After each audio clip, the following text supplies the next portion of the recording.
Are you ready for some football? Are you ready for some TNA?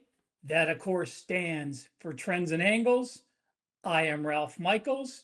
This is WagerTalk TV, and I am breaking down week 0 of the 2026 college football season.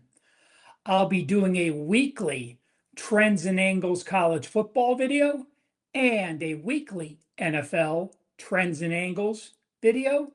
Make sure you stay tuned. I'll have both posted by Wednesday night throughout the season. Well, let's take a look at week 0. Better to bet favorites or dogs? Overs or unders? How do conference teams do in game 1? How do big favorites do? How do big totals do? And I'll tell you what, we're going to include an 83% system, a 70% system, and we're going to end this segment with 2 coaching trends, 85 and 89% against the spread. Let's get right to it. Well, looking at week 0 or week 1 over the last 4 years. This is game number 1. So if you're playing week 0, it's game number 1. If you're playing week 1, it could be game 1 or game 2. All of these records apply only to a team's season opener. Well, home favorites in game number 1, 51.4% against the spread against FBS foes, 45.8 against FCS foes. So when there's massive favorites against old 1AA teams, not quite as motivated for the complete game. Over-unders versus FBS is a home favorite, 45%. That means 55% to the under, 45% to the over.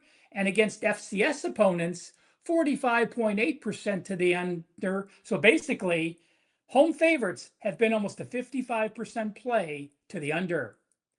Home dogs, 51% against the spread versus FBS foes. Only one FBS team has been a home dog against an FCS foe they covered. And as an away favorite and an away dog, there are none against FCS opponents because it is a major rarity when a team goes on the road to face an FCS team to start the season. Away favorites, 52% against the spread, and away dogs, 51.1% against the spread versus FBS foes. How about neutral games? Well, we always have a few neutral games. We know that, game 1 of the season. Going back to 2019 and 2020, if a team is a small neutral favorite, so -1 to -7, like Auburn and Mississippi this week, they are only 3-8 against the spread and 3-8 over/under. That means 27.3% ATS and 27.3% to the over. But if a team is a neutral favorite of 7.5 or more, like TCU this week and like Notre Dame next week, they have gone 12-6 against the spread, 67%, and 7-11, 39% over/under. How have game 1 totals done? Well, I broke it into 3 categories. College football totals under 49, from 49 to 58, and those totals over 58. Well, it's pretty easy. Under, under, under. In the last 4 years, if you bet every game 1 under the total, you have gone 203 and 164, basically 55% to the under. Those totals of under 49, 28 and 46 over/under, that's 38% to the over. Middle range from 49 to 58, they are 49% to the over, 51% to the under. But high totals of 58 or more in game number 1, only 47 and 63, 43% to the over. So low totals have gone under, medium range totals, right about the Mendoza line, slightly to the under, and high totals also a significant edge to the under. Well, we got a couple conference games week 1. One truly isn't a conference game, but I'll list it because next year when I break down these stats, it will be included. So we'll talk about that. How have game number one conference home favorites done since 2016? They've gone 15 and 20 against the spread. That is 43%. And they've gone 11, 23, and 1 over under. That is 32.4% to the over or 68% to the under. So we have Virginia and NC State next week. Clear conference game. The other conference game in week one, Eastern Michigan and Sacramento State. Again, Sacramento State, a brand new team to the FBS, a brand new team to the MAC, traveling to the East, to the Midwest. So again, it counts as a conference game, not truly a conference game with this being their first FCS team. We have some big favorites, including USC this week. So how have college football teams done game number one as a favorite of 37 or more? We have 5 of them this week: Indiana, Ohio State, Oklahoma, Texas A&M, and USC. When you're a massive favorite against an FCS opponent, which a lot of teams will be, they're 69 and 54, 56.1%. So still a profit. But when you're a massive favorite and you are not looking past your opponent because they are an FBS foe, those teams, like all 5 I listed, have gone 19 and 4, 83% against the spread, and 17, 5 and 1, 77% to the over. So keep that in mind.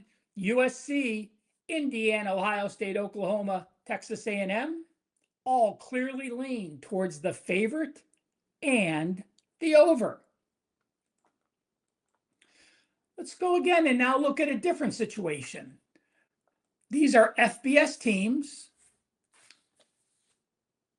The home team is a favorite up to 13 with a total under 58. So if a team is a home favorite up to minus 13, a total up to 57.5, they've gone 46.6% against the spread. But more importantly, smaller favorite, lower total. Does it surprise you at all? 26, 61, and 1. 30% to the over, 70% to the under. The teams that apply: Eastern Michigan, North Dakota State, Stanford, UNLV, and Virginia. Playing week one, you've got a big game on deck. You've got a ranked foe next game. Do you look ahead? I think you'll be surprised.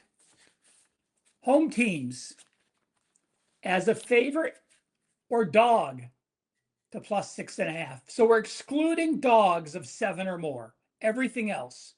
Game number one, home teams with a top 15 team on deck. There's a slew of them, folks. There's Stanford plays this week with a game on deck. Next week, Arizona, Charlotte, Kentucky, Louisiana, Lafayette, La Tech, Michigan, Ohio State, Rice, and Texas. Those teams 96, 59, and 8, 62% against the spread. So don't fall into that trap early in the season in August. If you're playing a weak opponent week one, you are often working on a few other teams throughout the season, especially playing a ranked foe in game number 2. So them covering 62% against the spread does not surprise me. That goes all the way back to 2008. Before I get to those amazing coaching trends, let me just say thank you again for joining for this 2026 college football season. Hit that like button. Make sure you're following WagerTalk on all their social media networks. Over 400,000 people follow WagerTalk amongst their social media networks. Make sure you're part of the group.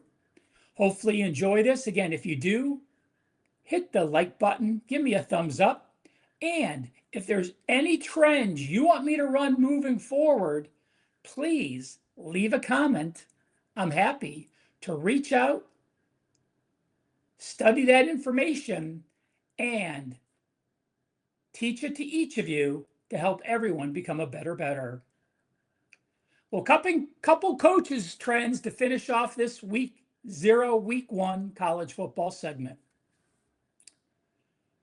Kirby Smart at Georgia.